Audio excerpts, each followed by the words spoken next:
todo lo que tiene que ver con libertad religiosa, de conciencia y de culto. En Bogotá se hizo un foro de jóvenes, existieron alrededor de 85 jóvenes de diferentes expresiones de fe, mucho más amplia de la que podemos estar acá. Y el propósito de este foro fue que el joven pudiera conocer y reconocer otros jóvenes en su calidad de ciudadanos y en su ejercicio de libertad religiosa, llevando a cabo proyectos de incidencia en su contexto social directo.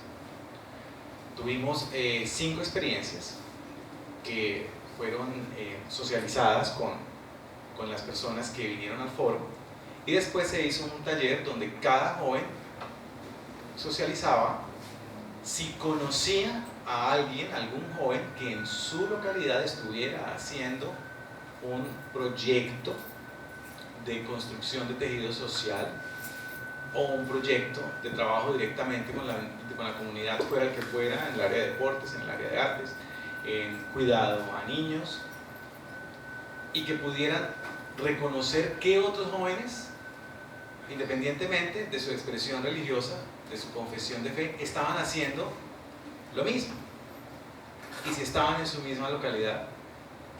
Y realmente las enseñanzas fueron sorprendentes. ¿Por qué?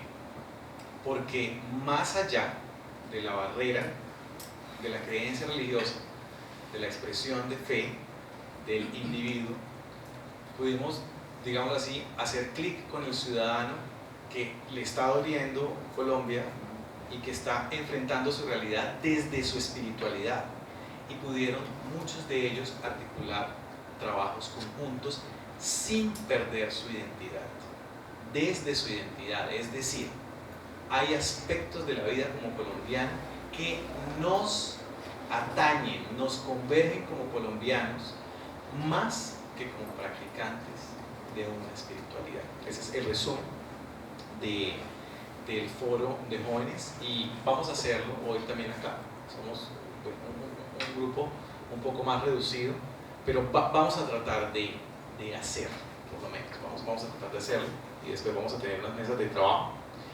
Les recuerdo que pueden ir escribiendo sus preguntas. No sé quién está recibiendo las preguntas, ¿sí?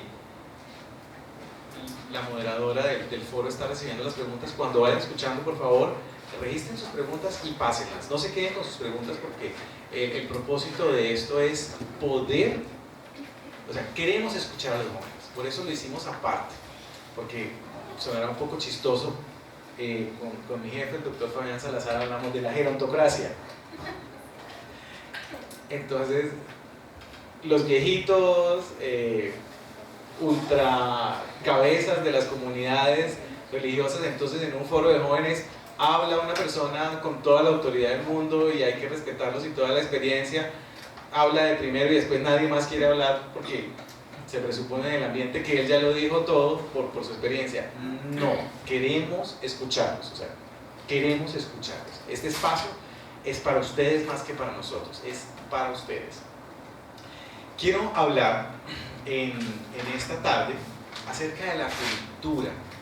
Como pues la presentación, soy maestro de música, soy violinista, he estado ligado a la parte artística desde mi niñez, mi formación en pregrado y pues toda mi experiencia profesional. Actualmente hago parte de la planta de la orquesta de la Universidad de los Andes.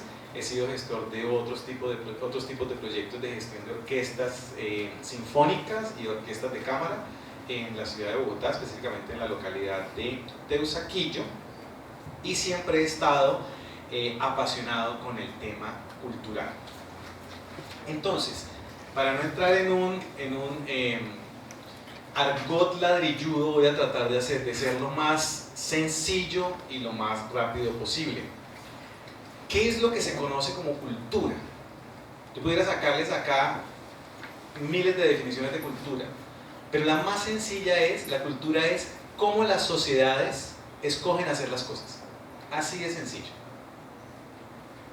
Cómo los grupos de seres humanos escogen hacer las cosas. Eso es cultura.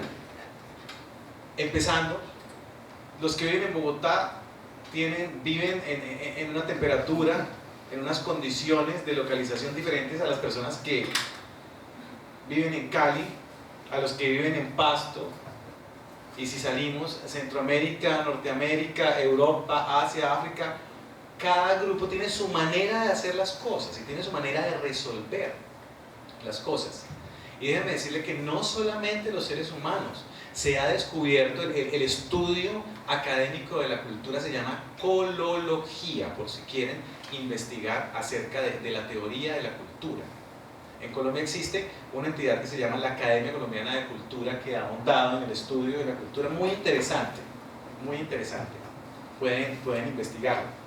No solamente los seres humanos, sino se ha demostrado que los animales también tienen su manera de hacer las cosas por regiones. Les voy a colocar un ejemplo. Los cuervos en Estados Unidos, dependiendo de las regiones, hacen las mismas herramientas para los mismos propósitos, pero de manera diferente, con una u otra cosa que varía por regiones. Y no solamente las hacen, sino se los enseñan y se los traspasan a sus hijos. Sencillo, los elefantes tienen una manera particular de enfrentar el duelo. Acompañan a sus ancianos hasta que mueren. Todo el grupo de elefantes acompañan a sus ancianos hasta que mueren, desde los líderes de la manada hasta los más jóvenes. Y no solamente los acompañan, cuando vuelven a pasar por la travesía, reconocen los cráneos y les vuelven otra vez a rendir honor. Esa es la manera como los elefantes hacen el duelo. Y si vamos a más grupos animales, cada grupo tiene su manera de hacer las cosas. La cultura no es únicamente inherente al ser humano. También existe cultura dentro de los mismos animales.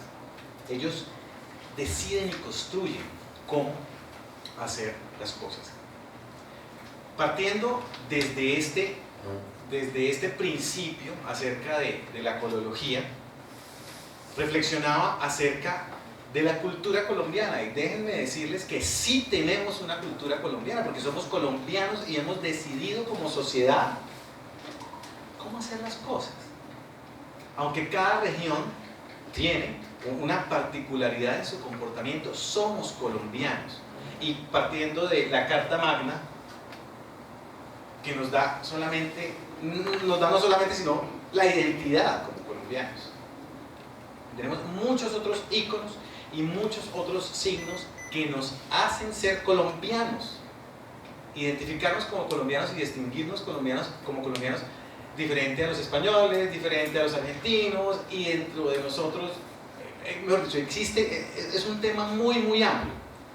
Pero a lo que voy es que uno de las razones de por qué hicimos los foros para los jóvenes es porque en confrontar la realidad que estamos viviendo en estos momentos en Colombia, un posconflicto o posacuerdo, digámoslo así, que se debate en La Habana, y decimos, si allá se firma, se va a acabar la guerra y se van a acabar todos los problemas en Colombia. Déjenme decirles que eso es la mentira más grande del mundo. Si usted está pensando así, déjeme decirle que no es así.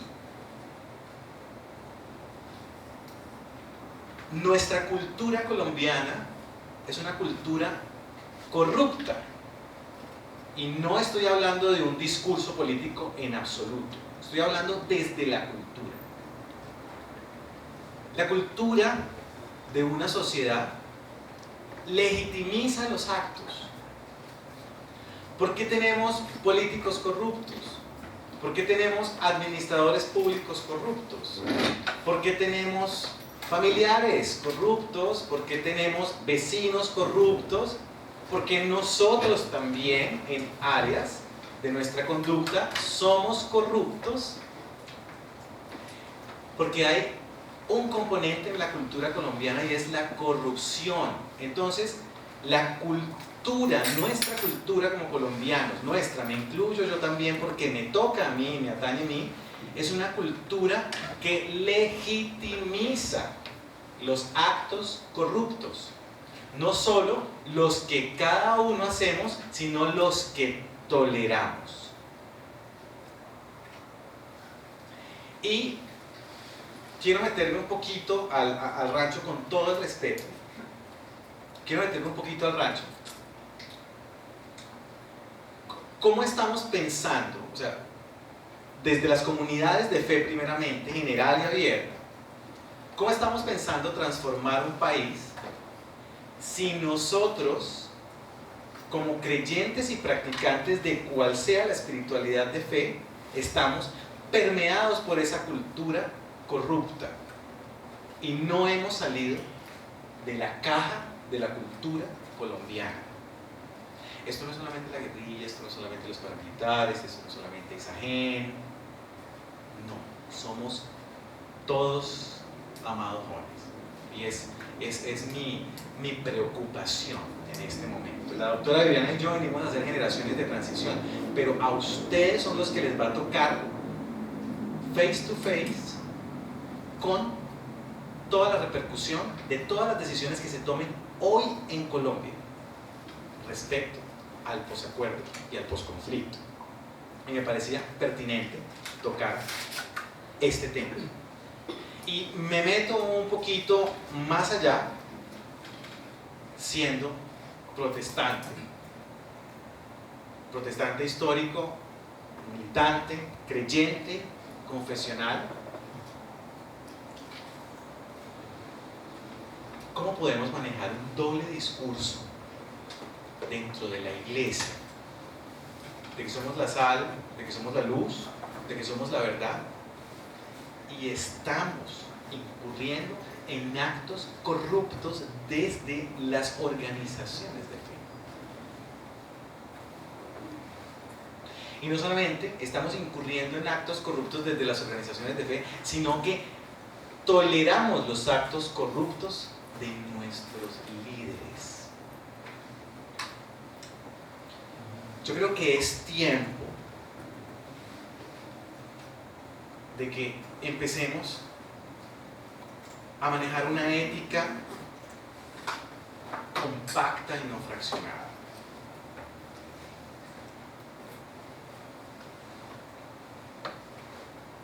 ¿Somos honestos con todo o no somos honestos con nada? Pero no podemos denunciar y tomar parte activa en ciertos aspectos, pero permitir la legitimización de otros. Aquí la mayoría son estudiantes de teología. Los reto. Es difícil, es un cambio de chip. Todos los colombianos están acá enmarcados en una cultura, estamos pensando ahí dentro. Los invito a que salgan de la caja y piensen de otra manera.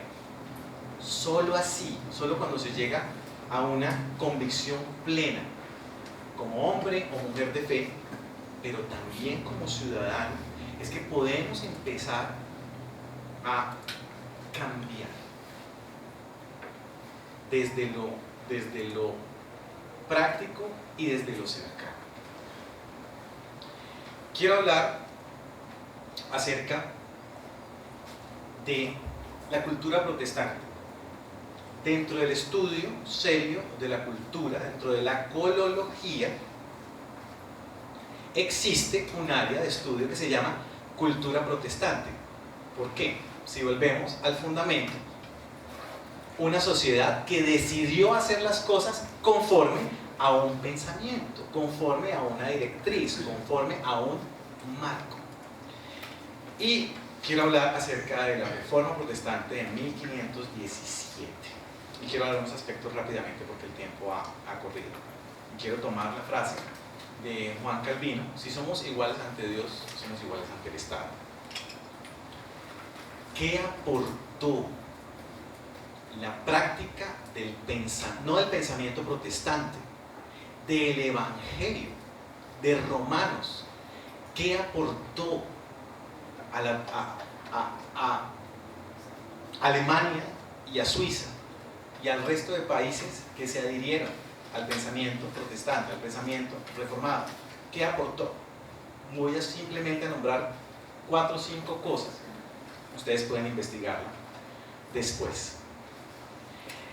Primero, aportó una nueva cosmovisión respecto a las leyes profilácticas de un país. Ustedes han escuchado en las películas mexicanas cuando dicen aguas, aguas, que todo el mundo se aguza y como que algo va a pasar, algo terrible va a pasar. En las ciudades medievales existían unas zanjas, lo que llamamos hoy cunetas, hacia los bordes de las calles. No eran pavimentadas, no eran adoquinadas, eran tierra, pero había zanjas a los extremos de las calles. Resulta que las personas, tanto de los primeros como los segundos pisos de las construcciones, vaciaban los desechos humanos en esas zanjas para que corrieran y gritaban aguas, aguas. ¿Pueden ustedes imaginarse? Bueno, no voy a entrar en eso, solamente imagínense. Ese era el ambiente y lo que percibían las personas en su olfato en las ciudades. O sea, vivir en esa época no era una cosa muy agradable. Juan Calvino toma las leyes profilácticas del Antiguo Testamento, del Pentateuco, y dice: eso no debe ser así, y organiza por familias que los desechos sean llevados fuera de la ciudad y fueran enterrados. Suiza es el primer país con una ley profiláctica estatal. Segundo, la educación. Aunque reconocemos el aporte tomasino, Santo Tomás de Aquino, de la educación, también hay un aporte de Calvino. Calvino dice: los niños no deben de estar jugando con los cerdos por las calles de lunes a viernes, tienen que ir a educarse igual como lo hacen los domingos. Y organiza maestros, y forma maestros, y mandan a los niños de lunes a sábado a educarse, y el domingo al servicio. Suiza es el primer país europeo con la erradicación del analfabetismo después de Israel. Suiza es el primer país en erradicación de la esclavitud después de Israel. En Suiza, conforme a las leyes del trato con los enfermos del Pentateuco y cómo trató el pueblo de Israel a los enfermos, es donde nace el protocolo de atención a enfermos del mundo. En Suiza nacen los hospitales, nacen las clínicas, nace el triage. Bueno, venga usted, ¿qué tiene? No, vamos a clasificarlo. ¿Por qué? Porque en los casos como la peste bubónica en Europa, la gente botaba a los enfermos a la calle para que murieran en la calle. Los cristianos obraron de otra manera. Los enfermos que no eran su familia los recogieron y se los llevaron para sus casas y los cuidaron hasta que murieron. Y muchos de los miembros de esas familias también murieron. Pero le enseñaron a una sociedad una manera diferente de cómo hacer las cosas. Y voy concluyendo. La productividad. Se dice que la calidad de un producto no está implícita en el producto.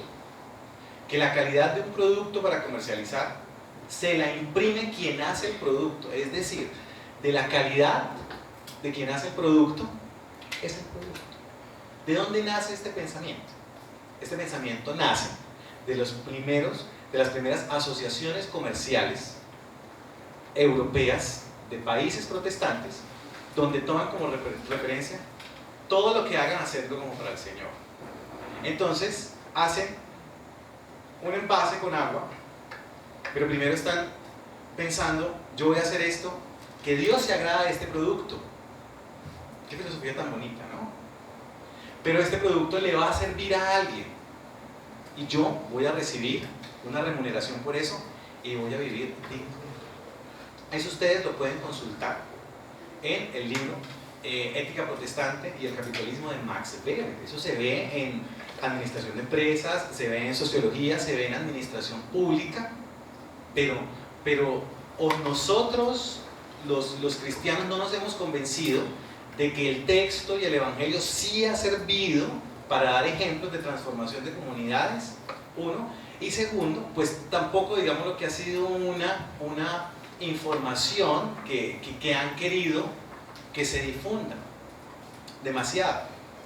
En ese caso, me pregunto yo, ¿puede el texto, puede el evangelio incidir en la cultura colombiana? Sí puede incidir. Sí puede incidir. Es una cuestión cultural. No es tú eres malo, tú eres bueno, tú eres de derecha, eres del Partido Liberal, eres del Partido Conservador. No, lo que pasa es que no es eso. No es si eres uribista o eres... No tiene nada que ver eso. Es cultural, es cómo percibes el mundo y cómo decides hacer las cosas. Yo creo que sí. Todo creyente, todo practicante de expresión religiosa, las religiones son marcos. Hablando desde el punto de vista académico de religiones, las religiones son marcos, las religiones son ideales, las religiones son códigos para ser mejores. Todas pretenden sacar lo mejor del ser humano. Entonces, yo pregunto, ¿un practicante, un creyente, puede hacer incidencia en el cambio colombiano?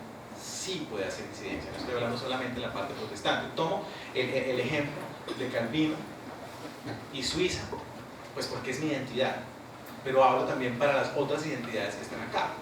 Y si hay personas que dicen, yo no pertenezco a ninguna identidad o expresión religiosa, entonces le digo, ¿puede su estructura de valores, como valores ideales de un ciudadano, hacer incidencia en Colombia, en su país? Sí,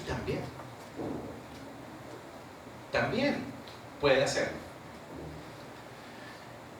Lanzo un desafío. Me perdonarán las personas de otras expresiones, las respeto, las amo, podemos tomarnos un café, hablar un ratico ahorita, o sea, la misma disposición como para mis hermanos protestantes, pero vengo aquí a meterme al rancho al protestantismo, y es, si la reforma protestante pudo modelar estados que fueron ejemplo en todos los sentidos para el mundo, porque si la reforma no llega a Europa, se quedan igual que Uganda, se quedan igual que Kenia, se quedan igual como las poblaciones más marginadas y con más vulneración de África o de cualquier lugar del mundo, inclusive Latinoamérica, inclusive Colombia. Sí. Si el pensamiento protestante no toca Europa, Europa no sería uno de los modelos que otros países ven para seguir.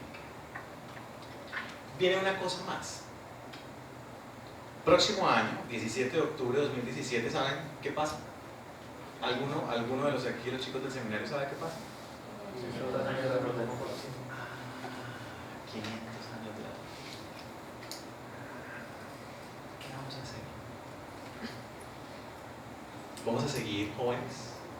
¿Vamos a seguir en el adormecimiento y el letargo, el acomodo de un concepto religioso dominante como que estemos en Colombia? ¿O vamos a tomar el ejemplo de hace 500 años?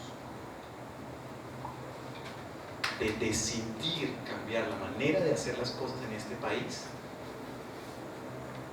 con base en el texto, con base en el evangelio, con base en las enseñanzas de Jesús, del Mesías. Concluyo con eso. Muchas gracias. Muchas gracias, doctor Alexander.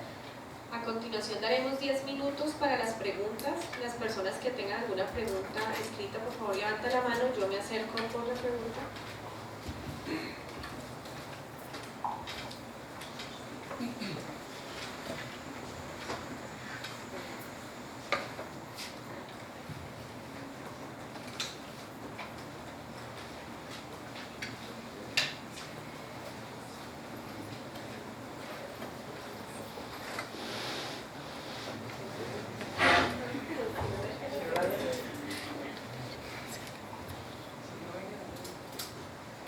José Saramago, en su libro Ensayo sobre ceguera, da a entender que el hecho de estar ciego significa estar muerto.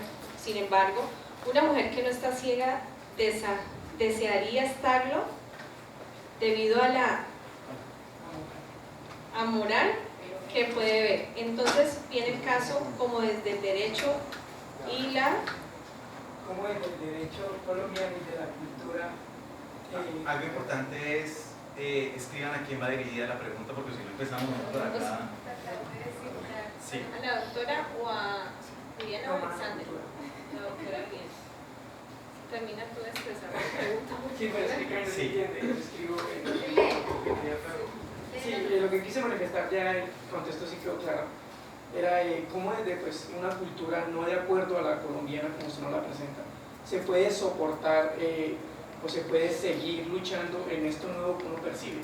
Porque si retirarnos de la cultura colombiana implicaría ser distinto, implicaría ser diferente, pues vamos a ver las cosas distintas. Viene al caso que se dice nos generaría ignominia de parte del otro hacia nosotros. ¿Cómo soportarlo? ¿Desde qué herramientas o qué proponen?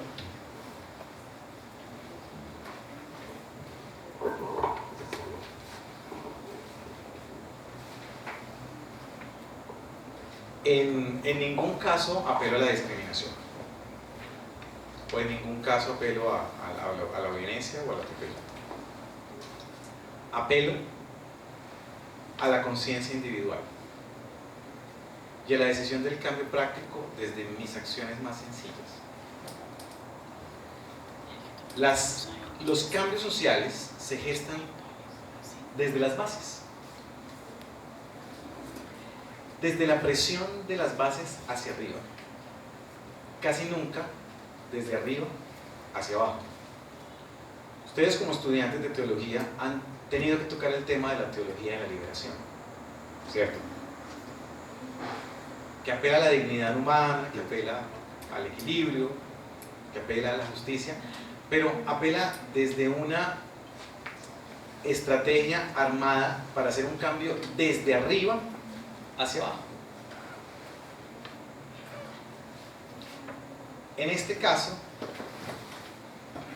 mi invitación es hacerlo desde las bases, empezando desde usted mismo, desde su familia, desde esta comunidad de seminario, desde este barrio, desde esta localidad, desde la ciudad.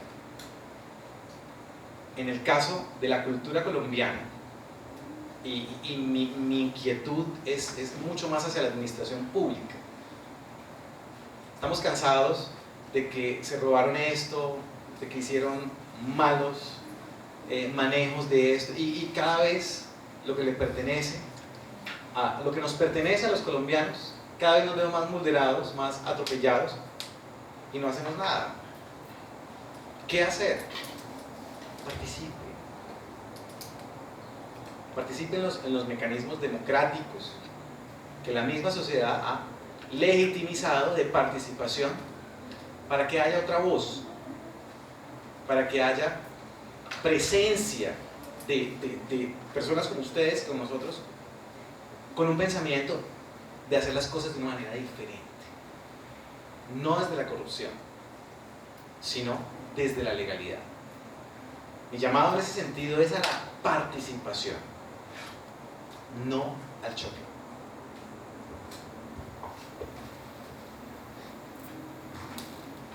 Muchas gracias. Esta pregunta es para la Fundación Interfe.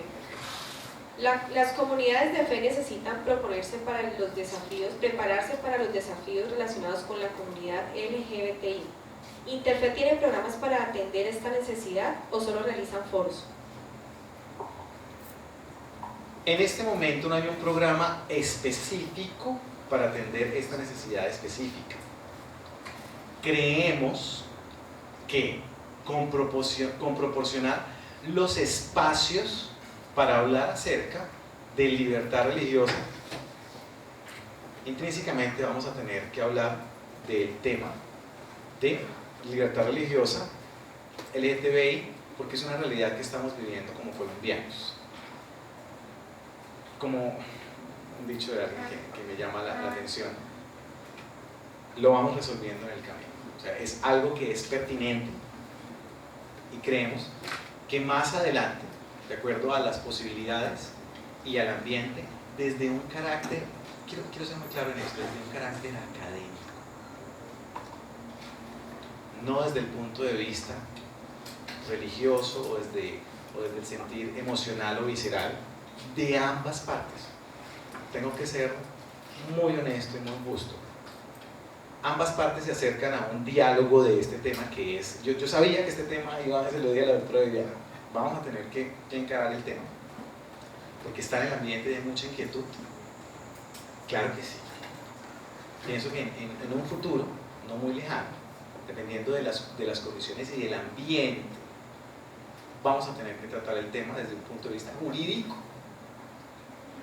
y desde un punto de vista académico, pero solo si vemos que ambas partes, tanto la parte religiosa como el movimiento LGTBI, se desarman, porque ambos están armados. No se puede en este momento entrar en un diálogo jurídico y académico, porque sería una hecatombe. Ambas partes tienen que madurar para entrar en un diálogo desde el punto de vista jurídico y académico. Gracias. Esta pregunta es para la doctora Viviana. Doctora Viviana, ¿tiene conocimiento qué pasó con las firmas para la adopción gay? Bueno, se sale un poquito del contexto de la pregunta. Sin embargo, sé lo que sabe todo el mundo, que ya se entregaron al comité que los está recopilando y que el comité está haciendo la revisión de la cantidad de firmas que tiene. No es un proyecto por la adopción gay ni en contra de la adopción gay. Es una propuesta de referendo para reformar la Constitución, específicamente el artículo que establece la adopción, para determinar que el tema de la adopción no es un derecho de las personas adultas, sino que es un derecho de los niños, y para consagrar específicamente en el artículo que los niños podrán ser adoptados exclusivamente por una familia compuesta por papá y mamá. En la actualidad, las personas solteras mayores de 25 años o que lleven por lo menos 7 años al adoptado, las pueden adoptar siendo solteras. Y ello contraría el derecho del niño, reconocido nacional e internacionalmente, a tener una familia. Y la familia está compuesta por un hombre y una mujer, lo dice la Constitución, pese a que la Corte ha querido tergiversar y doblar la Constitución acomodándola a modelos de familias diversas que no son constitucionales, y la Corte no es un órgano elegido de forma popular, no representa la convicción de las personas. Nosotros no votamos por los magistrados de la Corte, pero sí votamos por los que integraron la Asamblea Nacional Constituyente de 1991, que fueron los que determinaron el contenido de la Constitución conforme al sentir de la mayoría de los colombianos, es decir, que la familia se constituye entre un hombre y una mujer que se unen en la voluntad de constituir una familia y tienen de su unión hijos que pueden ser naturales o pueden ser adoptados.